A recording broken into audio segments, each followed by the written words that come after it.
Hello friends, आपल्या सर्वांची आवडती मालिका तुझ्या सोबतीने या मालिकेच्या आजच्या शनिवार 9 मेच्या एपिसोडमध्ये एकानंतर एक जबरदस्त ट्विस्ट आले आहेत. फ्रेंड्स, आजचा एपिसोड या मालिकेचा सगळ्यात भयानक, सगळ्यात खतरनाक एपिसोड होता. सगळ्यात आधी तर तायडीने मल्हारला दुधातून गुंगीचं औषध दिलं आणि हे गुंगीचं औषध पिल्यामुळे मल्हारने चक्क तायडीसमोर सगळ्या गोष्टी कबूल केल्या की वेदांचा अपघात त्याने केला आहे आणि या गिल्टमधूनच तो नुपूरशी लग्न करतोय. त्याला नुपूरला सगळ्यात बेस्ट आयुष्य द्यायचं आहे. हे सगळं सत्य जाणून घेतल्यानंतर तायडीने मल्हार आणि नुपूरचं लग्न होऊ दिलं. आजच्या एपिसोडमध्ये मल्हार आणि नुपूरचं लग्न झालंय. दोघे खूप खुश आहेत. आपल्या आयुष्यातील सगळ्यात आनंदाचा क्षण आलाय म्हणून त्यांचा आनंद गगनात मावत नाहीये. परंतु तायडीने आपला प्लॅन असा तयार केला की मल्हार आणि नुपूरचं लग्न होऊ द्यायचं आणि मग त्यानंतर मल्हारचं सत्य नुपूर समोर आणायचं, ज्यामुळे या दोघांचा संसार सुखी होणार नाही.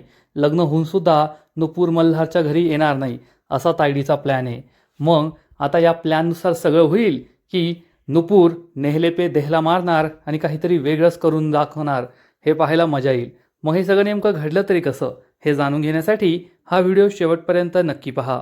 फ्रेंड्स, आजच्या एपिसोडच्या सुरुवातीलाच मल्हार त्याच्या रूममध्ये बसलेला असतो आणि लॅपटॉपवर हळद, मेहंदी, संगीत या सगळ्या फंक्शनचे फोटो पाहत असतो. आणि यात सगळेच जण मल्हार, नुपूर खूप सुंदर दिसत असतात आणि हे सगळे फोटोग्राफ्स पाहून मल्हारला सुद्धा आनंद होतो. मल्हारच्या चेहऱ्यावर गोड स्माईल असते आणि त्याच वेळेस तायडी त्याच्यासाठी दुधाचा ग्लास घेऊन येते. तायडीला दिसतं की मल्हार त्याच्या लग्नाच्या विविध फंक्शनचे फोटो पाहतोय आणि हे पाहून तायडीला खूप राग येतो. मल्हार आपल्या संगीत नाईटचा फोटो पाहत असतो. नुपूर आणि मी एकत्र किती छान डान्स केला हे सगळं त्याला आठवतं आणि मल्हारच्या चेहऱ्यावर स्माईल येते.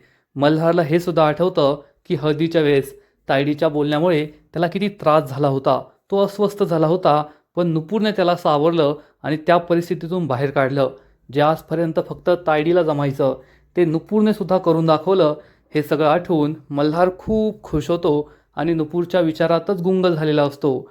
आणि तायडी हे सगळं पाहते आणि विचार करते, मल्हार, मला माहिती आहे तू खूप खुश आहे, तुझ्या चेहऱ्यावर आनंद ओसंडून वाहतोय, पण आता फक्त थोडाच वेळ. थोड्या वेळानंतर मी तुझ्या आणि नुपूरच्या आयुष्यात असं वादळ आणणार आहे ना की तू कधी त्याचा विचारही केला नसशील. तुझा आनंद क्षणिक आहे, जास्त काळ टिकणार नाहीये. असा विचार करते तायडी. तिच्या चेहऱ्यावरचे हावभाव एकदम रागीट असतात आणि तेवढ्यात मल्हार आपल्या दरवाजाकडे पाहतो आणि तायडीला विचारतो, तायडे, कसला विचार करतीये? तायडी भानावर येते आणि म्हणते, अरे काय नाही. तायडी ही मल्हारजवळ येऊन बसते आणि म्हणते, मी तुझ्यासाठी दूध आणलंय. मल्हार म्हणतो, खरंच तू माझी किती काळजी घेतेस? मल्हारला तायडी विचारते, आज खूप खुश आहेस ना तू? मल्हार सांगतो, हो, मी खूप खुश आहे. तर तायडी त्याला म्हणते, तू खुश आहेस ना, म्हणून मला सुद्धा खूप आनंद झाला आहे. खरंच मल्हार, नुपूरशी तुझं लग्न होतंय याचा मला खूप आनंद झाला आहे. आता फक्त काही तास आणि तू कायमचा नुपूरचा होऊन जाशील आणि नुपूर तुझी बायको म्हणून या घरात येईल. त्यानंतर तुला या तायडीची गरज राहणार नाही, कारण तुझ्यावर फक्त नुपूरचा हक्क असेल, माझा हक्क काही राहणार नाही. तर मल्हार म्हणतो, तायडे, असं का बोलतोयस तू?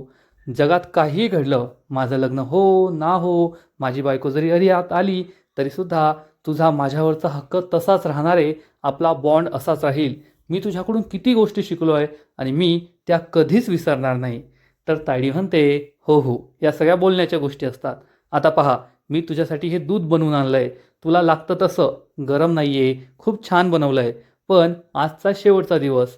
उद्यापासून हे दूध तुझ्यासाठी नुपूर घेऊन येणार. नुपूर पाहणार की तुला काय हवं आहे, काय नको आहे, हे सगळं नुपूर पाहणार. त्यात माझा काहीही संबंध नसेल. मल्हार म्हणतो, हो का? आणि मल्हार तायडीच्या हातातून हे दूध घेतो, दूध पितो. मल्हारला हे दूध आवडतं, पण तायडीने येथेच मोठा घोटाळा केलेला असतो.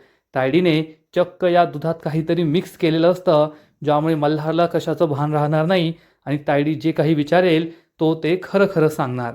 आणि मग मल्हार हे दूध पितो आणि तायडी त्याला विचारते, मल्हार, तू खरंच खूप खुश आहेस ना? मल्हार सांगतो, हो तायडे, मी खरंच खूप खुश आहे. आणि मग तायडी मल्हारला सांगते, जेव्हा तू पहिल्यांदा नुपूरशी मला लग्न करायचं आहे हे मला सांगितलं होतं तेव्हा मला मोठा धक्का बसला होता. कारण नुपूर आणि तुझ्यात काहीच सारखं नाही आहे. खूप मोठा डिफरन्स आहे, तरी तू लग्न करायचा म्हणत होता. नुपूर मला आवडत नव्हती म्हणून मी या लग्नाला नकार दिला. पण त्यानंतर मला समजलं की तुमच्या दोघांचं एकमेकांवर किती प्रेम आहे आणि नुपूर ही तुझा नक्की छान सांभाळ करेल, आयुष्याची जोडीदार म्हणून तुझ्याबरोबर नेहमी राहील. मग मला ती गोष्ट कळली आणि आता मी तुझ्यासाठी आणि नुपूरसाठी खूप खुश आहे. नुपूरला मी ॲक्सेप्ट केलं आहे. तुमच्या लग्नाला माझी कोणतीही हरकत नाही आहे. हे ऐकून मल्हारला बरं वाटतं. मल्हार हा दूध पित असतो आणि दूध पिता पिता या दुधात जे गुंगीचं औषध मिक्स केलेलं असतं त्याचा प्रभाव मल्हारवर पडतो आणि मल्हार इतका वेळ जे नॉर्मली बोलत होता, हसत खेळत होता, खुश होता, तो मल्हार अचानक शांत होतो. त्याच्या चेहऱ्यावर अशी उदासी येते. तायडी विचारते, काय झालं मल्हार? मल्हार सांगतो, मला खूप त्रास होतोय तायडे. तायडी विचारते, कसला त्रास होतोय? संजनाचा का? संजना तुला सोडून गेली या गोष्टीचा त्रास होतोय का? तर मल्हार सांगतो, नाही तायडे, ते तर मी केव्हाच विसरून गेलोय. मी लग्न मोडल्याच्या त्रासातून गाडी भरधाव वेगात पळवली आणि एका व्यक्तीचा जीव घेतला या गोष्टीचा मला त्रास होतोय. तायडी खूप खुश होते कारण मल्हार आता गुंगीच्या औषधाच्या प्रभावाखाली आलेला असतो आणि तायडीला जे हवंय ते बोलत असतो. तायडी विचारते, मल्हार हे कशाबद्दल बोलतोय तू? कोणाचा अपघात केला होतास तू? आणि तुला त्याचं नाव माहिती आहे का? तर मल्हार सांगतो, हो तायडे, मला त्याचं नाव माहिती आहे, वेदांत वेंगुर्लेकर. तायडी विचारते, वेदांत वेंगुर्लेकर? कोण वेदांत वेंगुर्लेकर? मल्हार सांगतो, नुपूरचं ज्याच्याशी लग्न ठरलं होतं तो वेदांत वेंगुर्लेकर. ज्या दिवशी मी त्याचा अपघात केला त्याच दिवशी नुपूर आणि वेदांतचं लग्न होणार होतं, पण मी दारूच्या नशेत त्याला गाडीने उडवलं आणि त्याचा जीव घेतला. हे सगळं ऐकून तायडी खूप खुश होते. मल्हार तिला या गुंगीच्या नशेत सगळं काही खरं खरं सांगत असतो. कदाचित तायडी हे मोबाईलमध्ये रेकॉर्डसुद्धा करून घेत असेल, पुढे तिला याचा फायदा व्हावा यासाठी, नाहीतर तिने सगळं केलंच नसतं. मल्हार हा तायडीला सांगतो, तायडे, जेव्हा मला ही गोष्ट कळली ना की नुपूरच्या होणाऱ्या नवऱ्याचा मृत्यू माझ्यामुळे झालाय, मी त्याचा जीव घेतलाय, तेव्हा मला खूप गिल्ट आलं आणि मग मी नुपूरशी लग्न करायचं ठरवलं. तोपर्यंत मी नुपूरच्या प्रेमात पडलो नव्हतो. आता मी नुपूरच्या प्रेमात पडलोय, पण तरीही मी नुपूरचं खूप मोठं नुकसान केलंय. त्यामुळे मला तो गिल्ट आहे. नुपूरला मला सर्वात सुंदर आयुष्य द्यायचं आहे. मी नुपूरला कधीच दुखावणार नाही. तिला जे काही हवंय ते सगळं देईल.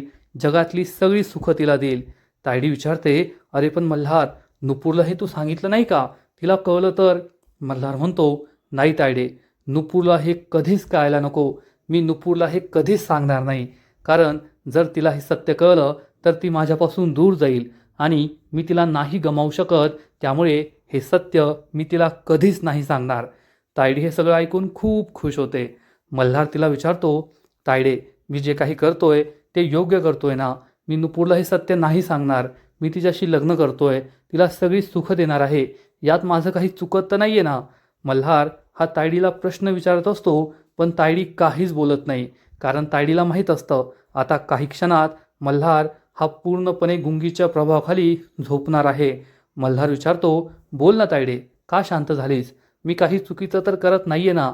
पण तायडी काहीच बोलत नाही आणि पुढील काही क्षणात मल्हार हा पूर्णपणे बेशुद्ध होतो. तायडी त्याच्या हातातून हा दुधाचा ग्लास घेते आणि खूप खुश होते. मल्हार हा वेगळ्याच जगात गेलेला असतो आणि या गुंगीच्या औषधाच्या प्रभावाखाली त्याने आपलं सगळ्यात मोठं सत्य तायडीला सांगितलेलं असतं.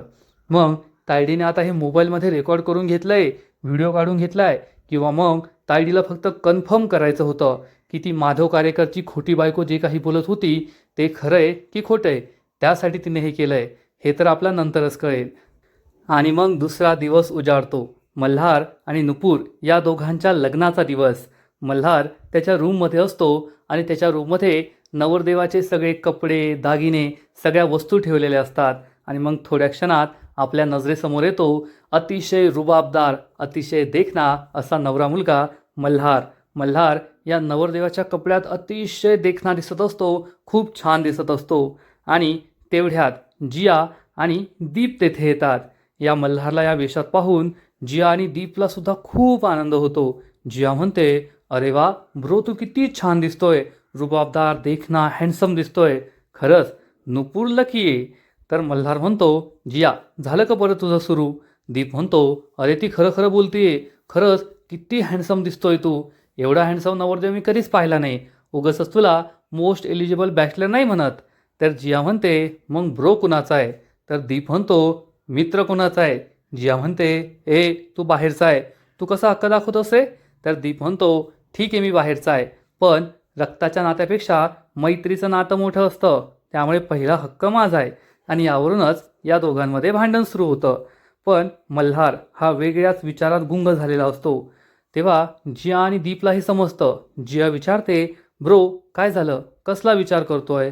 तर मल्हार सांगतो, याआधीसुद्धा मी लग्न करण्याचा प्रयत्न केला होता. आयुष्य एखाद्या जोडीदारावर घालवण्याचा प्रयत्न केला, पण तेव्हा मला खूप मोठं अपयश आलं होतं. यावेळेससुद्धा असं होणार तर नाही ना? तर मल्हार हा टेन्शनमध्ये असतो. जिया आणि दीप त्याला समजावून सांगतात, नाही असं काहीच होणार नाहीये. जिया म्हणते, तुझ्यापेक्षा हे जास्त नातं टिकवायची इच्छा नुपूरची आहे, त्यामुळे नुपूर तुला कधीच सोडून जाणार नाही आणि तुझा संसार खूप सुखी होईल. तू टेन्शन घेऊ नको. दीप म्हणतो, हो मल्हार, नुपूर ही इतर मुलींसारखी नाहीये. ती तुझ्यावर खूप प्रेम करते, तुझ्याशी सुखाचा संसार करेल. आणि मग हे दोघेही मल्हारला म्हणतात, चल आता ती मल्हारची ओजी स्माईल आण बरं. मल्हार हा थोडीशी स्माईल करतो. जिया म्हणते, नाही नाही नाही, अजून थोडी बाकी आहे, अजून थोडी स्माईल कर. जिया आणि दीप त्याची चांगलीच खेचतात. मल्हार भली मोठी स्माईल करतो आणि हे दोघे म्हणतात, चला आता ज्या क्षणाची वाट पाहत होतो तो क्षण आलाय. आमच्या मल्हार ब्रोचं लग्नाची घटिका जवळ आली आहे, चला बाहेर. आणि मग हे सगळे बाहेर जातात. इकडे लग्न मंडपात सगळी तयारी झालेली असते आणि आपली नवरी मुलगी नुपूरसुद्धा नवरी मुलीच्या वेशात तयार झालेली असते. तिचे दागिने, तिच्या बांगड्या, तिची नथ आणि नुपूरचा अतिशय सुंदर लुक आपल्यासमोर येतो. नुपूर खरंच खूप छान दिसत असते. नुपूर स्वतःला आरशात निहाळते आणि तेवढ्यात आशा तेथे येते आणि नुपूरला पाहून आशाला सुद्धा खूप आनंद होतो. आशा तिची नजर उतरवते आणि म्हणते, खरंच नुपूर, आज तू किती छान दिसतीयेस, किती गोड दिसतीयेस, तुला कुणाची नजर नको लागायला. नुपूर लाजते. आशा तिला विचारते, नुपूर आता थोड्याच वेळात तू खानविलकरांच्या घरचं माप ओलांडून घरात गृहप्रवेश करणार आहेस. मला वचन दे, तू तुझ्या भूतकाळात जे काही घडलंय ते सगळं मागे सोडून नवीन आयुष्याला सुरुवात करशील. तुझ्या भूतकाळाचा परिणाम तुझ्या वर्तमानावर आणि भविष्यकाळावर होऊ देणार नाही. नुपूर म्हणते, हो आई, मी तुला वचन देते. आशाला खूप आनंद होतो. आशा नुपूरच्या जवळ येते आणि तिला प्रेमाने जवळ घेते. आणि मग थोड्याच वेळात नुपूर आणि मल्हार या दोघांच्या लग्नाचे सगळे विधी सुरू होतात. गुरुजी हे सगळ्यात आधी नवरदेवाला बोलवतात आणि मग मल्हार आपली रॉयल एंट्री घेतो आपल्या सगळ्या सवंगड्यांबरोबर. जिया, त्याचबरोबर तायडी असते, दीप, रेवती मावशी, अविनाश, गायत्री या सगळ्यांबरोबर तो स्टेजवर येतो. मल्हार खरंच खूप रुबाबदार, खूप छान दिसत असतो. सगळेजण त्याचं कौतुक करतात आणि मग गुरुजी सांगतात, चला आता अंतरपाठ धरूया आणि मंगलाष्टकांना सुरुवात होईल. त्यानंतर दीप आणि अन्वय हे दोघे अंतरपाठ पकडतात. मल्हार एका बाजूने उभा राहतो आणि गुरुजी पहिलं मंगलाष्टक म्हणतात आणि मग त्यानंतर नवरी मुलीला घेऊन या अशी अनाऊन्समेंट करतात. तेवढ्यात आपल्या नवरीची म्हणजेच नुपूरची एंट्री होते. नुपूर अतिशय सुंदर दिसत असते. या नवरी मुलीच्या साडीत तिचं रूप हे आणखीनच खुलून आलेलं असतं. नुपूरला सगळेजण एकटक पाहतच राहतात. नुपूरबरोबर आशा, ईशा आणि कोमल असतात. नुपूरकडे सगळे वऱ्हाडी मंडळी पाहत असतात. मग नुपूर ही मल्हार समोर येऊन उभी राहते आणि गुरुजी आपली मंगलाष्टकं सुरू करतात. नुपूर आणि मल्हार एकमेकांकडे प्रेमाने पाहत असतात, पण त्यांना एकमेकांना पाहता येऊ नये म्हणून अन्वय आणि दीप लगेच अंतरपाठ खालीवर करत असतात. त्यामुळे मल्हार आणि नुपूर त्यांच्यावर चिडतात. तर हे सगळं सुखासुखी चाललंय, गुडी होतंय हे पाहून मीनाचा मात्र चांगला जळफाट होतो. मीना चिडून म्हणते, काय चाललंय? ज्यांच्या चेहऱ्यावर 12 वाजायला पाहिजे त्यांच्या चेहऱ्यावर आनंद ओसंडून वाहतोय. हे सगळं पाहण्यात काय मजा आहे? काही मजाच येत नाहीये. असा काहीतरी भूकंप व्हायला पाहिजे ना, की सगळं उद्ध्वस्त होऊन जायला पाहिजे, म्हणजे या लग्नात खूप मजा येईल असा विचार मीना करते. आणि मीनाची जीभ काळी वाटतं. ती जो विचार करते ना ते लवकरच खरं ठरणार आहे. मल्हार आणि नुपूरची मंगलाष्टकं सुरू असतात आणि तायडीच्या मैत्रिणीसुद्धा तोंड वाकडं करतात. तर आशा मात्र खुश असते आणि विचार करते, हे परमेश्वरा, हे सगळं असंच चांगलं होऊ दे. माझी नुपूर किती खुश आहे. मल्हारसारखा चांगला मुलगा तिच्या आयुष्यात येतोय. तिच्या आयुष्यात असाच आनंद नेहमी राहू दे. पण मीनाला हे काही आवडत नाही आणि इकडे तायडीच्या मैत्रिणीसुद्धा हेच बोलतात.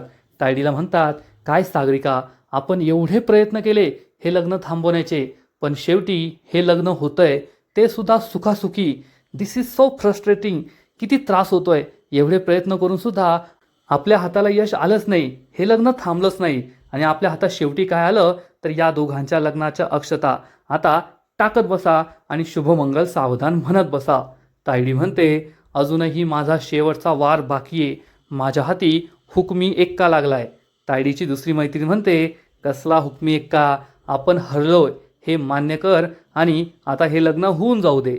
तायडी म्हणते, हे लग्न तर मी होऊन जाऊ देणारच आहे, पण माझा हुकमी एक्का असा आहे ना, ज्यामुळे मल्हार आणि नुपूर कधीच सुखाचा संसार करू शकणार नाही आणि हरता हरता जिंकलेला डाव जिंकायलाच या तायडीला मजा येते. या दोन्ही मैत्रिणींना काहीच कळत नाही. त्या विचारतात, तू नेमकं कशाबद्दल बोलतीये? तायडी सांगते, वेट अँड वॉच. तुम्ही फक्त मजा पहा, जास्त टेन्शन घेऊ नका. वेळेवर तुम्हाला सगळं कळेल. आणि तेवढ्यात माधव कारेकरची खोटी बायको ही हॉलच्या दारावर येते. तिला हे दोन्ही वॉचमॅन पाहतात आणि थांबवतात. आणि त्याच वेळेस या सगळ्यांना आठवतं की काल रात्री काय घडलं होतं. तायडी या माधव कारेकरच्या बायकोला या दोन वॉचमॅनजवळ घेऊन येते आणि सांगते, उद्या जेव्हा लग्नाच्या सगळ्या मंगलाष्टका सुरू असतील, लग्नाचे विधी संपले रे संपले की ही बाई तुमच्या समोर येईल. तिला नीट पाहून ठेवा. मग या बाईला तुम्ही थांबवायचं नाटक करायचं. ही बाई आरडाओरडा करेल, मला आज जाऊ द्या असं म्हणेल आणि मग एका क्षणाला ती तुम्हाला धक्का देऊन जातीये असं नाटक करायचं आणि तिला आतमध्ये जाऊ द्यायचं. तिला थांबवायचं नाही. हे सिक्युरिटी गार्ड एकमेकांकडे पाहतात. तर तायडी म्हणते, एकमेकांकडे काय पाहताय? मला माहिती आहे ना तुम्हाला काय हवं आहे. हे घ्या पैसे आणि काम नीट करायचं. हे दोघे वॉचमॅन खूप खुश होतात. आणि मग आजच्या घडीला ही माधव कारेकरची खोटी बायको म्हणते, तुम्हाला काल जे काही सांगितलंय ते नीट लक्षात आहे ना? वॉचमॅन म्हणतात, हो हो आहे ना लक्षात. ही बाई म्हणते, आता थोड्या वेळानंतर लग्न झालं, शेवटची घटिका झाली की मी येईल. मग आपण आपल्या प्लॅनप्रमाणे सगळं करायचं आहे. हे वॉचमॅन हो म्हणतात.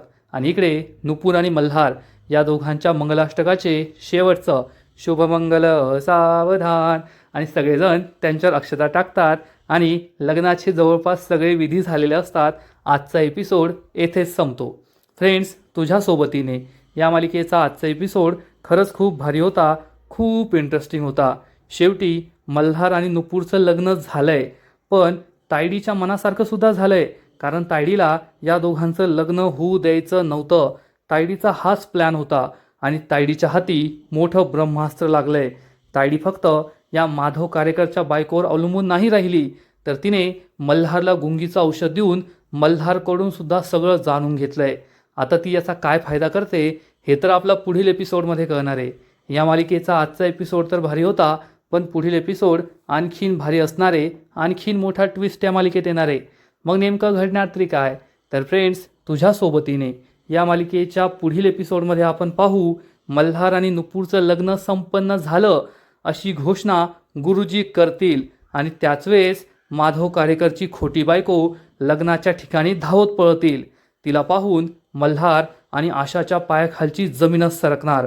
नुपूर म्हणेल, तुम्ही तर त्या आहात ना माधव कारेकरच्या बायको. तर लगेच ही माधव कारेकरची बायको म्हणेल, नाही, मी त्याची बायको नाहीये, हे सगळं नाटक होतं. नुपूर विचारेल, नाटक म्हणजे?